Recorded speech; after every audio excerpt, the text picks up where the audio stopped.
And we are here, I think. God, I sound like someone from the 50s. Yes, we're here live today with Joe Royle. You know what I mean? I'm so kind of, oh my God, I'm so uncool when I start these things. Um, Another interview with another wonderfully generous person that has just decided to talk to me about her life. You know, this is just so fantastic. I'm really, really in so much gratitude at the moment, appreciation for people's not only willingness to do it, but then willingness to engage when they're in it. So this lady is called Jo Royle, and she's just a fantastic person another person I've never met, but she sends out so many good vibes, and the posts I read about her, you know, the things she's doing on Facebook, she's what I would call heart-centered. I will let her tell you what she thinks she is, but for me, she's just like from the heart, and I love what she's trying to do. And so I'm going to say, without any further ado, say hello, Jo. How you doing? Hi, Frank.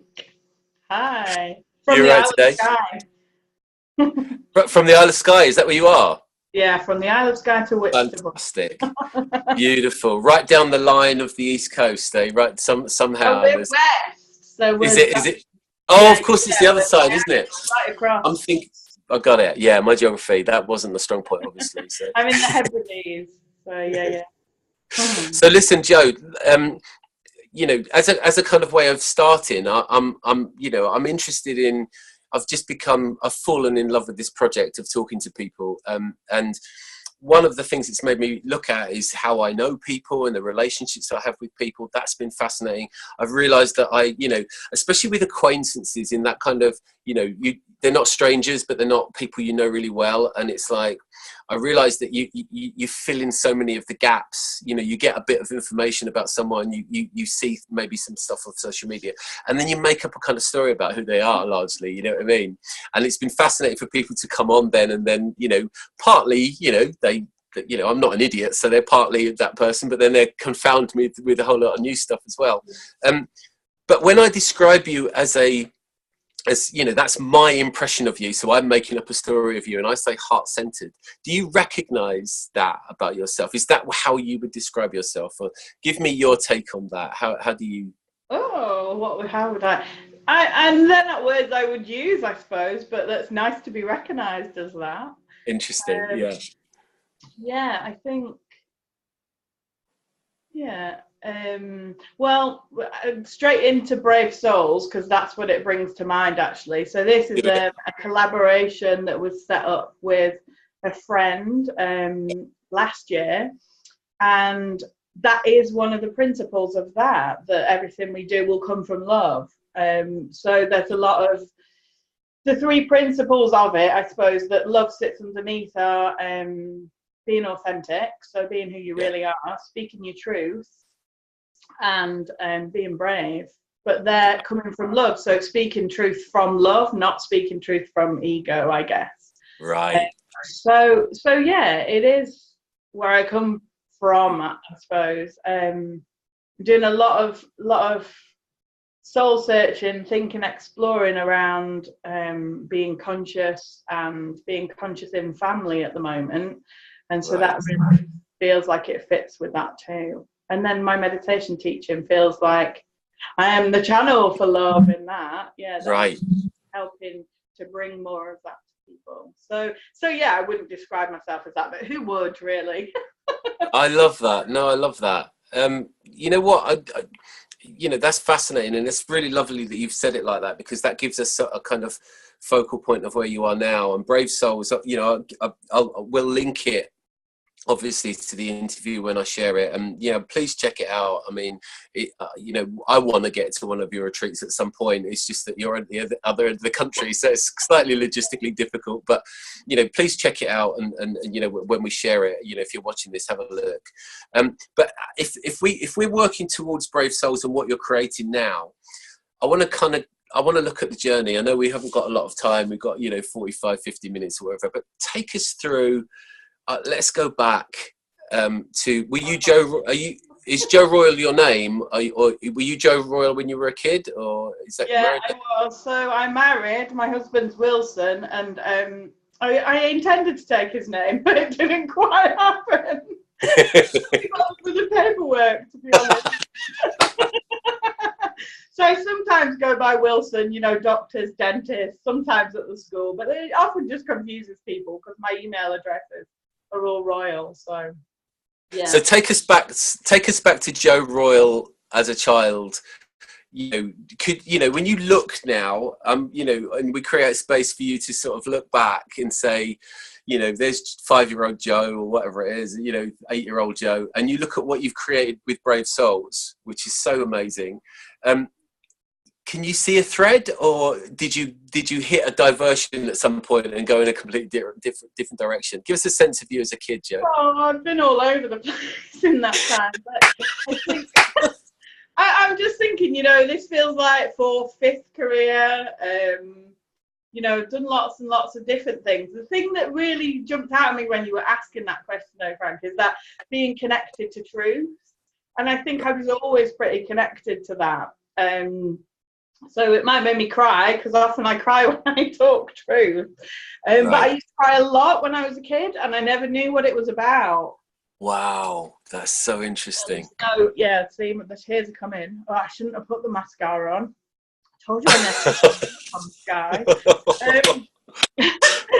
Yeah, so I did. I used to cry loads when I was a child, and I used to get told a lot. Asked a lot, what are you crying for? What's the matter? What's wrong? And it was always perceived as something wrong, and right. wasn't right, I guess. But I didn't realise until I was in my 30s that the tears come when I feel very connected, either to myself, to someone else, to bigger purpose, or when I'm saying something that feels really true for me, or perhaps even with. Wow. It's a sensor, I guess, that I've got that I never had. And Jen, that I work with on Brave Souls, she says if she speaks her truth, I cry. She knows it's true. So I think that whole being authentic, speaking truth, I'm sure I was more authentic as a 5-year-old than I am as an adult, because we don't have all that stuff overlaid on us. All the filters, yeah, how it should be, and all the conditioning and all the societal stuff. So yeah, maybe as a 5-year-old, I was more of a brave soul than I am now, and it's a journey back to that. Yeah. Wow, that is so fascinating, because I mean, just to take a little time here, I have found, in the process I've been going through which I've said on many interviews, it's like a 49, 50, it's a 50-year epiphany, really, but especially coalesced down into the last couple of years when my dad died, and various things about being 50 years old and all of that kind of stuff. And what's really fascinating to me is that I've become aware that in some way, even if it's kind of just metaphorically, I'm trying to recreate. We used to have, my mum and dad were publicans, and I grew up in a pub, so everybody used to come to our house and have fun. And yeah. I've sought harmony through my life, and I've been a harmonizer right the way through my life. And I realized that what I really want is to create harmony in a school or some kind of setting. And I never really realized that until recently. And it's like, oh my God, I've spent most of my life trying to find a place, a sanctuary. I thought it was going to be university at one point.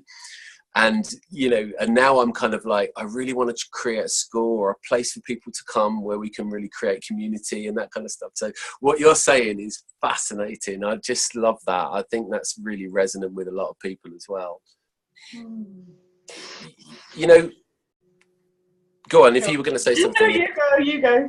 Well, I suppose just kind of like, just digging a little bit deeper. Childhood was happy?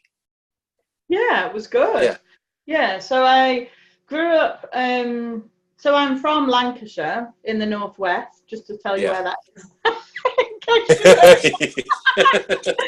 Oh my gosh. And I lived in the northeast when I was a kid, when I was really little, and spent till the age of 7 or 8 there. And I've got one brother who's 3 years younger than me, and we got on pretty good. And I just remember, a good time playing out in the garden, having a great big paddling pool that we used to play in all summer, it seemed. And in the winter, we used to get loads of snow. So I can remember building an igloo with my dad in the garden one year. We had so much. and just, walks in the woods, lots of playing out. Actually, lots of things that my kids get to do here. Right. I suppose I'm recreating that for them as well here, on Skye. Yeah, so it was good. And then we moved back to Lancashire. We actually lived with my grandparents for a year because we were in transition between selling a house and, buying another house. So that was an interesting year. And the school was interesting. The year wasn't a great school. And then, grew up. My parents still have the same house. I went to uni in Manchester. And then from there, I had multiple careers. So actually, my degree was in IT. And I was a techie when I started work. Yeah, I was a programmer. But I always liked the people side of it more. And I kind of grew out of the techie side really quickly because I'm not that technical. And again, Jen laughs at me. She's like, really? You've got a computing degree? Because she's always going, try this app, do this. And I'm going, I can't get my head around it. That's brilliant. So my degree was in IT and I worked in IT for 10 years. And then I worked in social enterprise for a few years, which was a really interesting time. It felt like early days social enterprise and people were just trying to work it out. And there was some really cool stuff going on in Liverpool around social enterprise. And they were really kind of raising the bar in terms of, socially minded business. So both in terms of the people and the environmental stuff. It was really interesting. And actually, we'd like to constitute Brave Souls as a social enterprise. That's really interesting, yeah. We haven't quite got to that point yet, but we see that there's social benefit in it. And actually, we'd like to, when we get really going with our retreats and things, we'd like to be able to gift places on the retreats to people that really need it. Right. Yeah. So did some stuff around social enterprise, and then through that I got involved with coaching. I think I got some coaching resourcing to support on one of the projects that I was running, and was quite interested in it. And then I had a restaurant for a few years. We opened a restaurant. And then we decided we'd had enough of that after 3 years and we closed that. And I was kind of in this place of going, I don't know what next. Who have I met over the last few years that inspired me? Who do I want to work with? And I'll go speak to them. So one of the people was Helen, who was the coach that we brought in on this project. Right. And so I ended up doing some work with her and she put me through a coach training program. And that's how I got into coaching. And then... And then into facilitation, and then into meditation, and then I guess into the Brave Souls and the.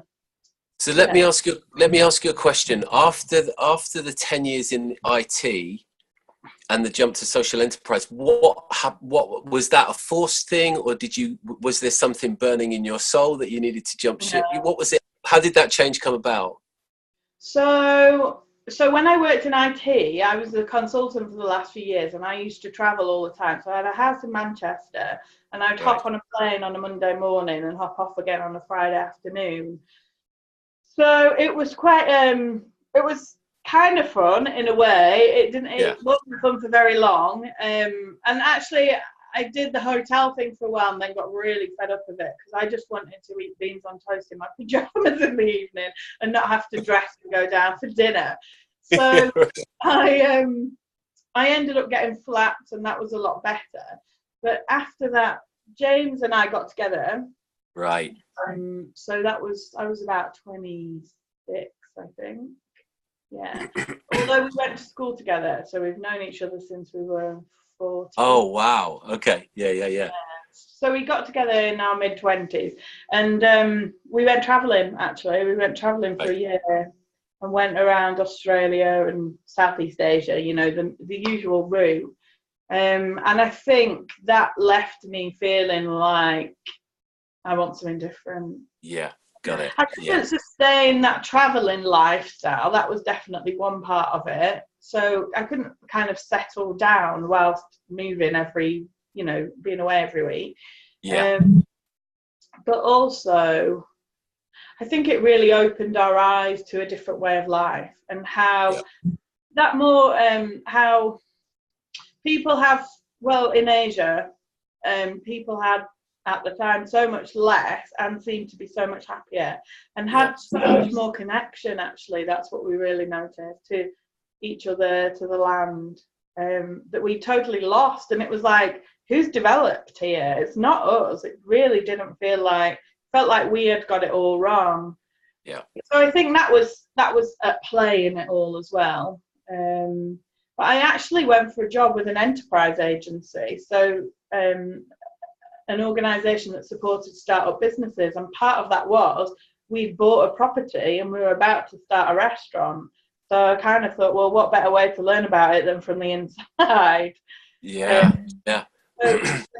that was the job. And then actually I found out that my role was more around working with community groups and raising the aspiration to get them away from funding, which was really drying up, and helping them think about how to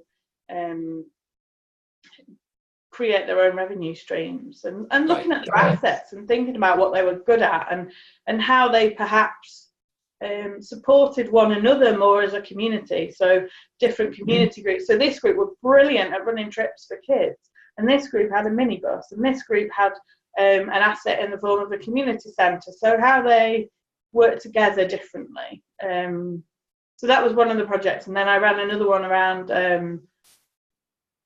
social enterprise, and it was around mental health. So for severe and enduring mental ill health, and it was looking at how a rehabilitation unit could become more enterprising and help their service users to, I suppose, do different things than they would have done before. But it was quite it was a fun project, because it was a partnership project, so a collaboration between the public sector, so the rehabilitation unit at the hospital, this charity called Green Space, who were all about horticultural stuff, and they were third sector, and then the enterprise agency, and it was kind of bringing them together. And the funding we got was DTI funding, it was Felix funding, and it was really experimental, and it wasn't the box ticking kind of central government funding that you normally got. It was all about learning lessons, so that was really exciting. Interesting, yeah. I'm going to see where we go with this. I'm not sure. So you've got what you've created now is called Brave Souls. I'm just throwing this out there. I don't know if this is going to mean anything, but is that idea of bravery? Because there's something that means something to you, doesn't it? And I'm trying to get to that, but I'm trying to track it through. I'm wondering if there's a story that goes through your life with a metaphor of bravery, or is there something? What led you to the point where that's what you want to call it? I know it's that you have a business partner and you run it with Jen, but where did is that something that's tracked through your life? Is there a sense that we need to? Is there something? I don't want to put words in your mouth here, but is there something where you need a sense of bravery? Where does that come from? Because that's fascinating. Okay. So it feels like there's two answers to this question. One is Brave Souls, the name came from Jen, and that was her book. She wrote a book which she went round with names for, and came to Brave Souls. So she had that. That was her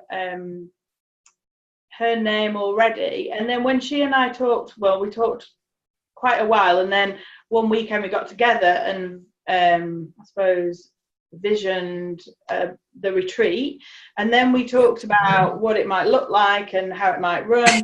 And then as we did that, we started going, actually first she said, well, I've got a container that we could put this in, it's Brave Souls, how do you feel about that? Because I've got this website, this domain name that I'm not actually using because I'm not sure what to do with it. So we kind of went, that really fits.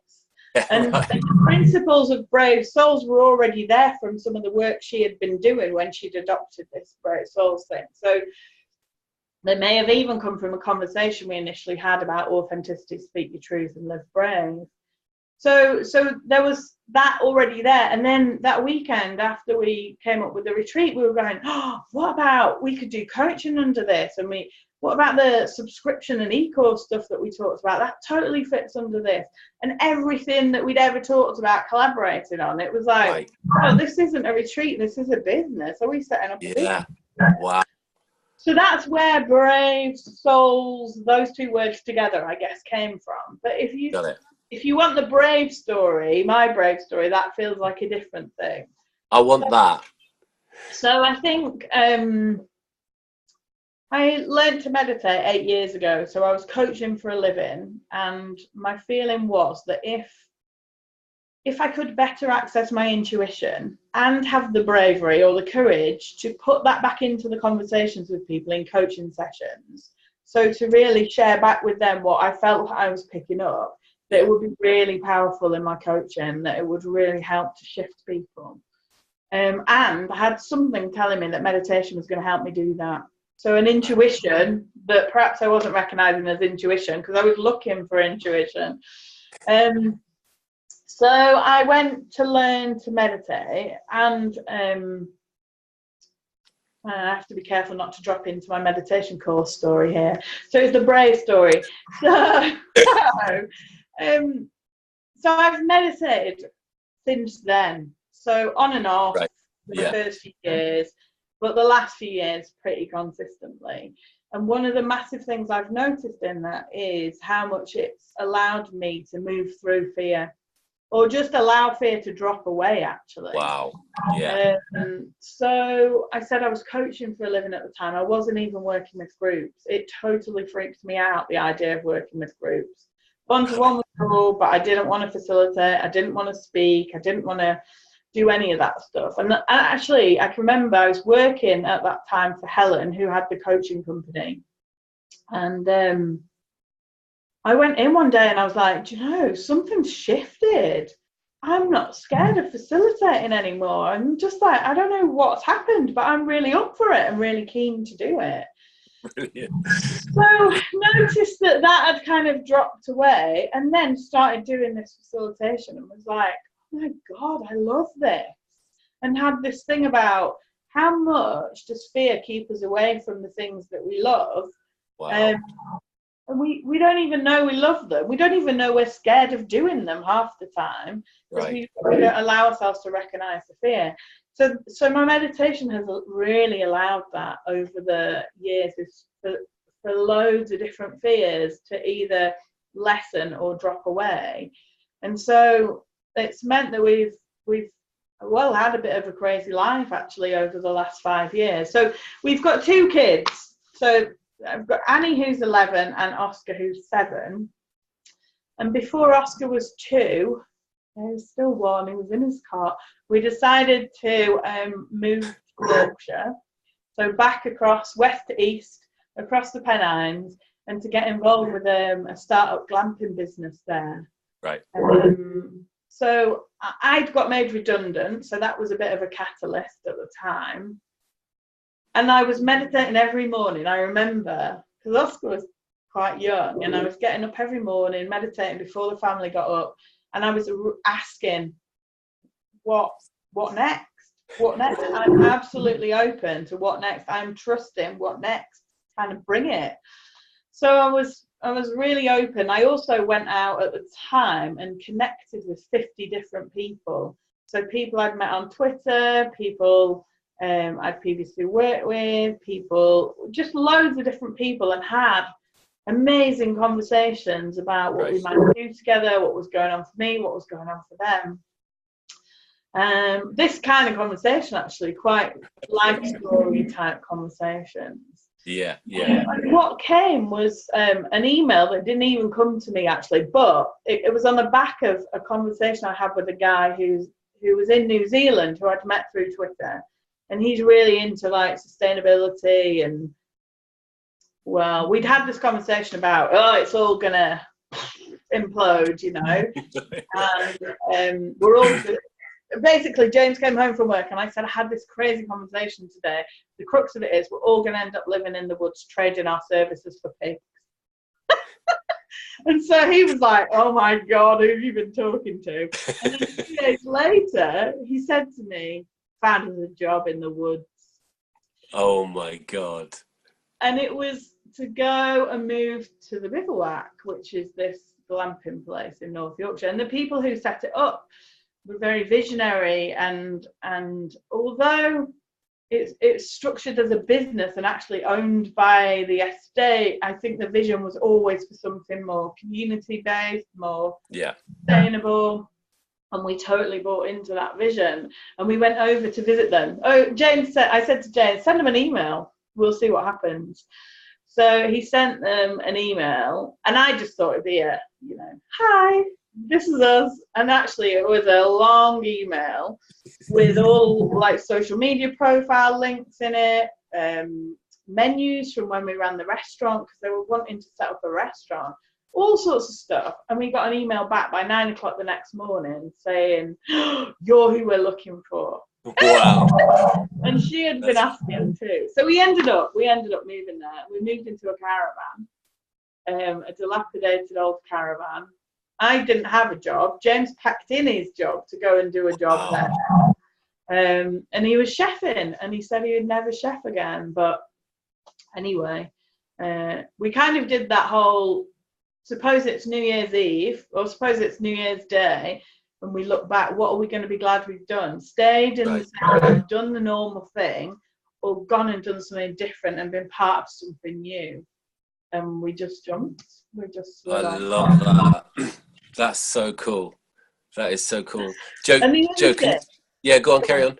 Sorry, the other thing that contributed was the whole, we went to visit, and as we were leaving, it was dusk, and we're driving down the track, and it's like out in the middle of nowhere, single track roads, and a deer walked across the road in front of the headlights, and it just stopped. And we're just sat there looking at each other, looking at the deer like, whoa! And I'm going, it's totally a sign. And so deer to me is trust. Yeah. And it was like, trust. This is the path. And it really felt like that. And so life has been very like that since. Yeah. It's been about staying open, trusting. And so from the caravan then we moved into a bus. Yep. So we have, our main home has been a bus for the last 3.5 years. So it's a converted mobile library. And that's when I met your wife, actually. When Absolutely. we were traveling around. Absolutely, yeah. Traveling around the coast in it. Yeah. That's amazing. Listen, I want to ask you, I want to speak to you for the rest of the day, but obviously that's not going to be possible. But so I'm going to have to pick certain things, but I could talk to you all day. But, I want to get to some other questions as well. So, and I know this is really hard because we're trying to shoehorn this into a certain time. When you say speak your truth, that really lights me up. But I want you to, I think I know what you mean, and I know that you know what you mean. Why have we created a culture, do you think? I mean, I don't want you to answer this, but when you say speak your truth, what is it that we need to be encouraged to speak our truths? Where does that come from? And just give us a sense of what you mean when you say speak our truths. So it's the soul's truth. So it's the truth that's under the conditioning. It's the truth that's under the ego. That's what it feels like. Yeah. So in my meditation teaching, I talk about we gather all this stuff in our subconscious as we go through life, and it becomes who we think we are, when actually who we think we are is love and peace and joy and connection and all those things. So it's about getting underneath that. And sometimes people go, well, I'm speaking my truth. I told that person what I think or whatever. And actually that's not their truth. Often it's just triggered conditioning. It's totally coming from their subconscious, and their truth is something deeper than that. Right, right. It might just be I think a lot of it for a lot of people is saying no and saying that's not acceptable to me. But it also might be tapping into what you really want, because a lot of us have squashed all our desires and all our wants down underneath the job and the, you know, the family and everybody else's wants and desires. So it can just be tapping into that. What is it I want? Yeah. Yeah. And it feels like, Brave Souls for Jen and I is a massive journey in terms of us being brave souls and us stepping into that space. So it's not we've got it sorted, we're going to teach you. It's totally not that. It is we're in the mess of this with you. But I think what we realized is if we really show up in the world, speaking our truth, being authentic and being brave, then that's what the world needs from us. And then if we can also, in doing that, help other people to do that, then it's going to have a greater impact. Absolutely. That's so true. Do that. Okay. So that's just beautiful. I love what you've said so far, and but I'm going to change tack a little bit and just throw a few questions at you now, and let's just see where we go. There's no right or wrong.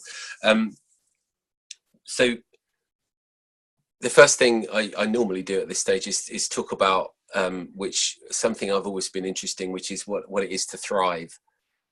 You know, I'm fascinated in when I flourish, or whatever you call it, flow state, when you glow. I think we're talking about that place again, you know, where we speak, you might speak your truth from. But what's thriving to you, Joe? What's you in your flow state? What's you when you're flourishing? Can't remember what I sent to you the other day, Frank. Didn't we have an online conversation about this? And I was like, this is what thriving is. And now it's not. I think it's about living from our soul. It's not about living from our conditioning. I think that's the kind of essence of it. Is and we're so entrenched in our conditioning, we don't even know it's conditioning. That's what feels true. Like the fish that doesn't know it's in water because it's all around. That kind of, we don't know, you know. We don't even know that we're being triggered all the time. It's just happening. So I think to try and clear some of that stuff, clear the stuff in the subconscious, so that we can live more from soul, superconscious, spirit, source, whatever you want to call it, true self, is how we thrive. I love it. Joe Royle, what are we doing here? I don't know. What are we doing? You've scared me now.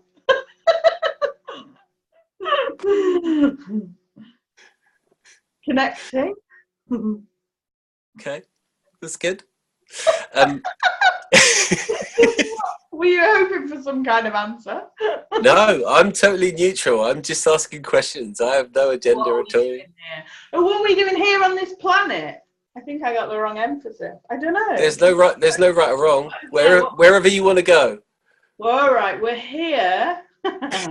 So I asked Annie, who's now 11, when she was little. She might have been 3 or 4, and I was really going through this stage of going, what is my purpose? What am I here for? And I was really struggling with it and kind of analysing it and being in my head about it. And I turned to her, and I kid you not, she was 3 or 4. I said to her, what's your purpose then? And she said, love. Oh my God. Love. And I was like, why am I overcomplicating this? That is totally it. Love. That is it.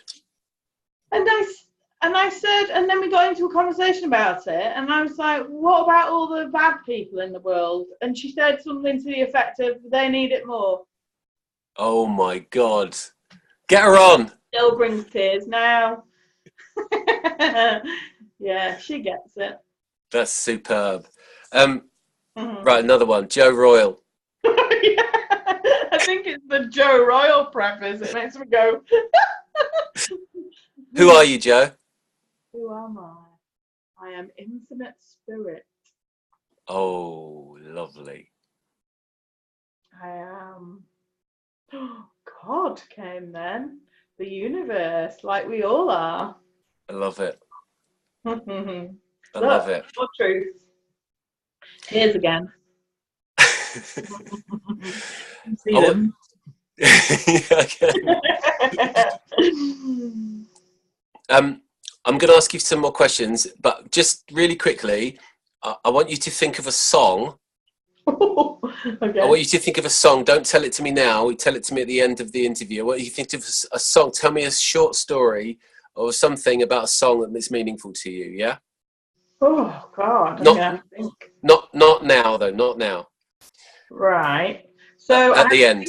Think of a song and then tell you a story about the song. At the end. Yeah. Oh. Right, here we go. I got complete the sentences. Ready? Pressure comes from Society. Interesting. Success is however we define it. Oh, I love that. In the end, it all comes down to love. Given the chance, I'd do it all again.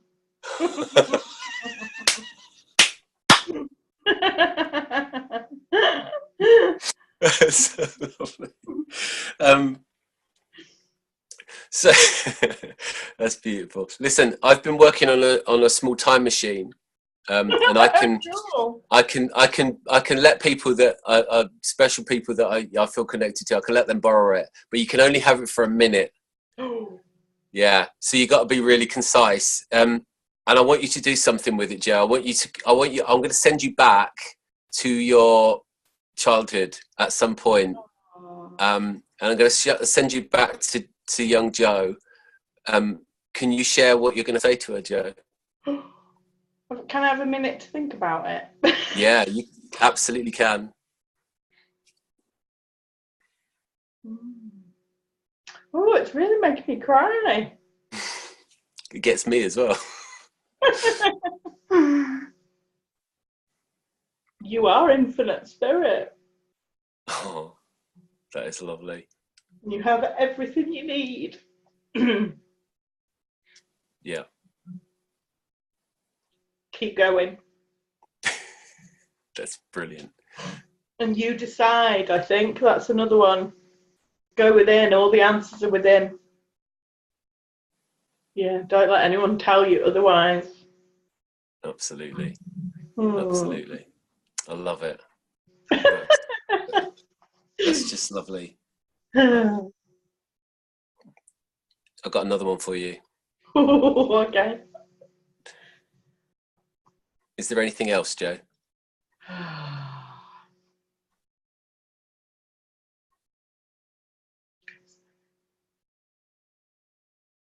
I'm having a total freak out about going, God. I'm like, oh no, I've just gone all David Icke. I love it. I love it. Yeah. So yeah, I just wanted to say something about that. But I think what I feel is that we have all got the same spirit within us, and we are all connected. And the more I clear my stuff in my subconscious, the more I feel that and that connection. Yeah. Yeah, the more I clear the crap, the more the light shines and the connection between us all. I love it. It's absolutely superb.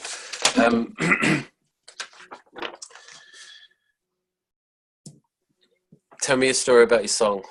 I haven't even thought of a song. I can't do talking and thinking at the same time.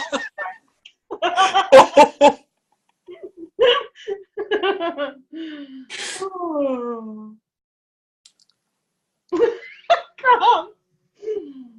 A story about a song. It doesn't have to be a story. It can just be, a meaningful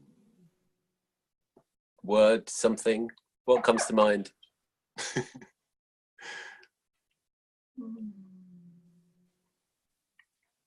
Just that sharing and connection, togetherness.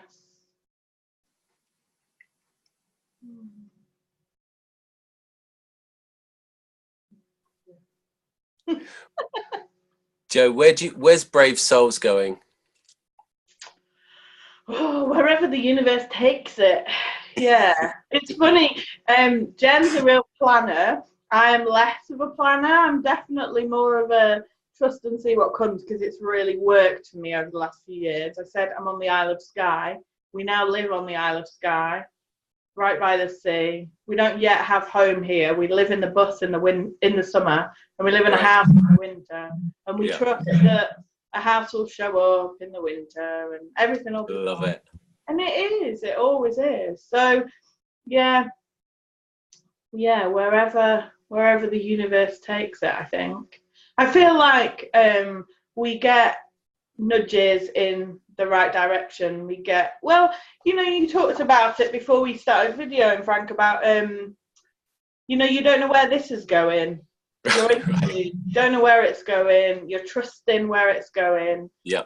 And I think you kind of find it out as you go along. That certainly feels like what happened with, my meditation teaching. I definitely got a message to just go out and teach 500 people. That's brilliant. And that didn't come from here. I didn't think that up. It was like, I felt that. That was a truth that I felt. And so that really contributed to us traveling around the country in a bus. That's amazing. That's amazing. And it felt like stop on the Isle of Skye, so we stopped. It felt like sell the house and buy a plot here. So that's what's going on at the moment. So yeah, I just think we'll just trust that. I love it. That's a beautiful. It'll go where it needs to go. Yeah. Trust is a really nice way to end as well. It's been fascinating talking to you, Jo. I wish we had more time. Thank you so much for being so generous and being so honest and just sharing some of your insights and wisdom. It's just been fantastic. I really appreciate it. It's been lovely to talk to you. It's because we've been friends for ages on social media and then we've never talked. I know. It's one of those things. So good. Yeah, it's one of those things now. It's just like, we have all these connections which are not real connections. And it's like, maybe, I don't know, maybe that's what social media is for, is actually to make proper connections, not just social media connections. You know what I mean? Maybe it's right in front of our eyes and we just need to take a next step, which is actually to make contact with each other. Yeah. And have conversations like this, maybe not recorded, but conversations like this and more two-way. Absolutely. Listen, I'm going to share your Brave Souls retreats and everything on the interview. I'll let you see it before, just to make sure that you're okay with it. But and I really hope at some point, maybe in the summer, we can all hook up, and it would be really lovely, even if we just met up somewhere. It would be lovely to get together with you guys. Yeah, definitely. And let's have another conversation about what you talked about school and community, and I'm really interested to hear more about that. I know I've talked to Amanda a little bit about some of that stuff in the past. Right. Because we were homeschooling for a while. Yeah. Really interested to talk about that. That would be good. Thank you so much, Jo. Thank you, Frank. Have a lovely day. And you. Take it easy. Thanks a lot. Bye.